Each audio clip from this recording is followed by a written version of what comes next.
대한의 청년 안중근은 왜 이토 히로부미에게 총을 겨눴을까요? 왜 이토 의장을 죽였습니까?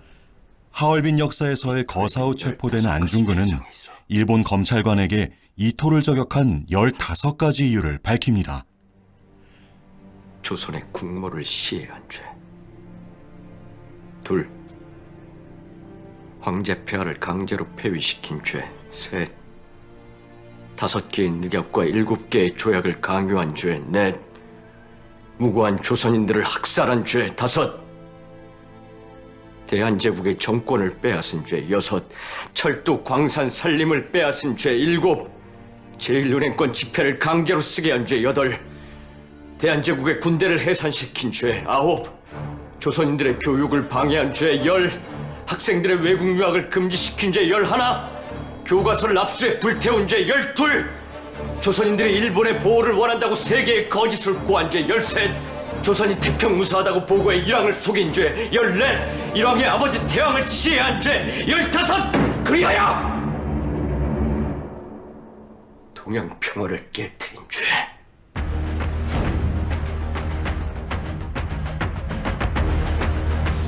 그는 정말 그 많은 죄를 지은 인물이었을까요? 농부의 아들로 태어난 이토는 무사가 되어 급진적인 동료들과 함께 살인과 습격을 서슴지 않으며 신분을 높여갔고 영국유와 해외 사절단을 거쳐 메이지 시대의 중심 인물로 부상합니다.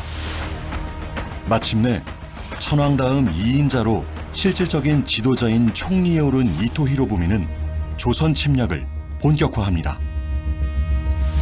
청일전쟁을 지휘하여 승리하고 시모노세키 조약의 체결을 주도하면서 조선에 대한 일본의 영향력을 강화하는 데 이어 1905년 러일 전쟁 이후 러시아마저 한국으로부터 물러나자 한국으로 들어와 을사조약 체결을 강요해 당시 대한제국의 외교권을 강탈한 주도자가 바로 이토 히로부미. 이후 이토는 초대 통감으로 부임해 한국의 외교와 내정을 간섭하면서 식민지화의 기초를 다져나갑니다.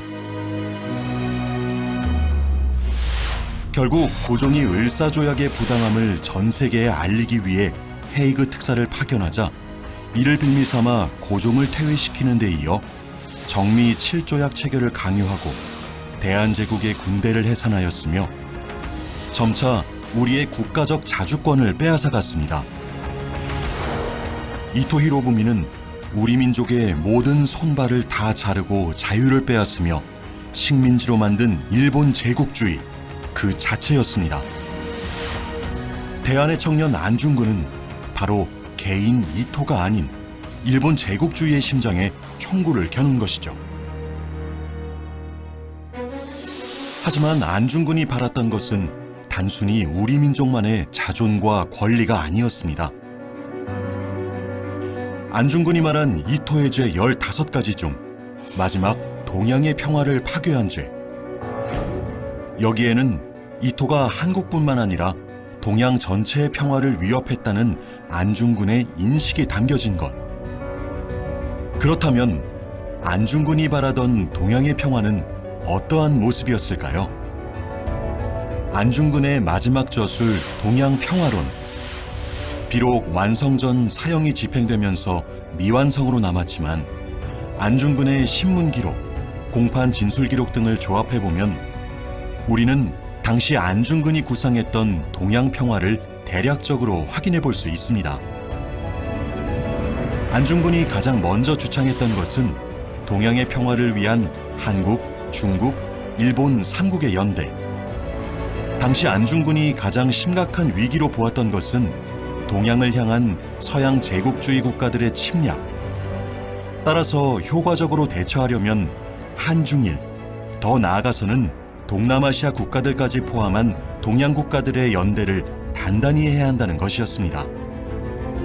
그에 대한 근거로 러일 전쟁에서 일본이 압도적 우위라 여겨졌던 러시아를 누를 수 있었던 것은 동양 평화를 유지하고 대한 독립을 공공히 한다는 일본의 말을 믿고 한국과 청이 일본의 뜻을 같이 했기 때문에 거대 제국 러시아를 이길 수 있었던 것이라 본 것입니다. 또한 안중근은 한중일 삼국연대의 구체적인 방법도 제시합니다.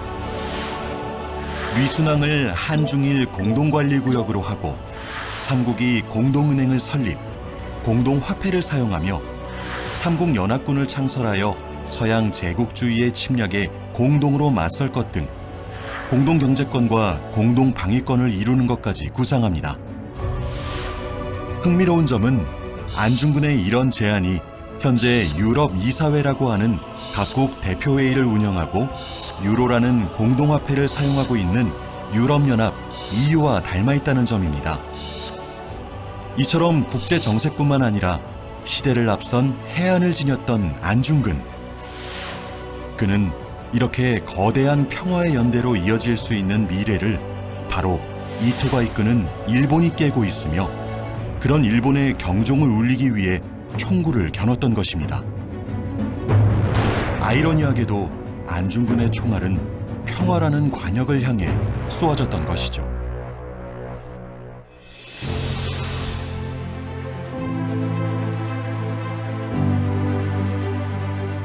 내가 죽은 뒤에 나의 뼈를 하얼빈 공원 곁에 묻어두었다가 우리 국권이 회복되거든 고국으로 반장해다오.